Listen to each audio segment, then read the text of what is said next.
ভাই বের করেন তো। কুষ্টিয়া দৌলতপুর সীমান্তে পৃথক ৩টি অভিযানে এক আসামিসহ ভারতীয় মাদক ও বিভিন্ন মালামাল উদ্ধার করেছে কুষ্টিয়া ব্যাটালিয়ন ৪৭ বিজিবি। কুষ্টিয়া দৌলতপুর থেকে আব্দুল আলিম সাচ্চুর প্রতিবেদনে দেখুন বিস্তারিত। বিজিবি সূত্র জানায়, চোরাচালান প্রতিরোধে ধারাবাহিক অভিযানের অংশ হিসেবে ২৯ ও ৩০ মার্চ সীমান্তের বিভিন্ন এলাকায় এসব অভিযান পরিচালনা করা হয়।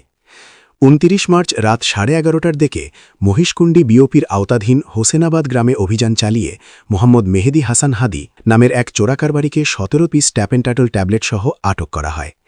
তার বিরুদ্ধে আইনানুগ ব্যবস্থা নিতে দৌলতপুর থানা পুলিশের কাছে হস্তান্তরের প্রক্রিয়া চলছে। জব্দকৃত মাদকের মূল্য প্রায় ৫,১০০ টাকা।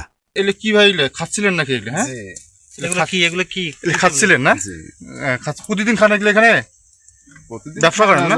ব্যবসা ব্যবসা করে মানে নিয়ে আসেন, খান, ব্যবসা করেন। ব্যবসা করে। নাম কি আপনার? আমার নাম হাদি। হাদি ভাই। সাথে আর কে কে আছে? ২ নাম বলেন দেখি। সাথে কেউ তো নাই এখন।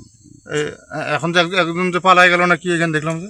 একই দিন বিকাল 4:45টার দিকে তেঁতুলবাড়ি বিওপির সাহারবাটি এলাকায় আরেকটি অভিযানে ৪০ গ্রাম গাঁজা ও ২টি মোবাইল ফোন উদ্ধার করা হয়। তবে এ সময় ২ চোরাকারবারি পালিয়ে যায়। উদ্ধারকৃত মালামাল গাংনী থানা পুলিশের কাছে হস্তান্তরের প্রক্রিয়াধীন রয়েছে। এসবের আনুমানিক মূল্য ৩,৫২৯ টাকা। এছাড়া ৩০ মার্চ রাত ১টার দিকে ধর্মদাহা বিওপির ডিজিটি মার্ট এলাকায় অভিযান চালিয়ে মালিকবিহীন অবস্থায় ১০ বোতল ভারতীয় মদ, ৫০০ পিস ডেক্সামেথাসন ও ৫০০ পিস সিপ্রোহেপটাডিন ট্যাবলেট উদ্ধার করা হয়, যার মূল্য প্রায় ৩,১৫,০০০ টাকা। ৩টি অভিযানে উদ্ধারকৃত মাদক ও মালামালের মোট মূল্য ৩,২৩,৬২৯ টাকা। বিজিবি জানিয়েছে, সীমান্তে মাদক ও চোরাচালান দমনে তারা জিরো টলারেন্স নীতি অনুসরণ করছে এবং এ ধরনের অভিযান ভবিষ্যতেও অব্যাহত থাকবে।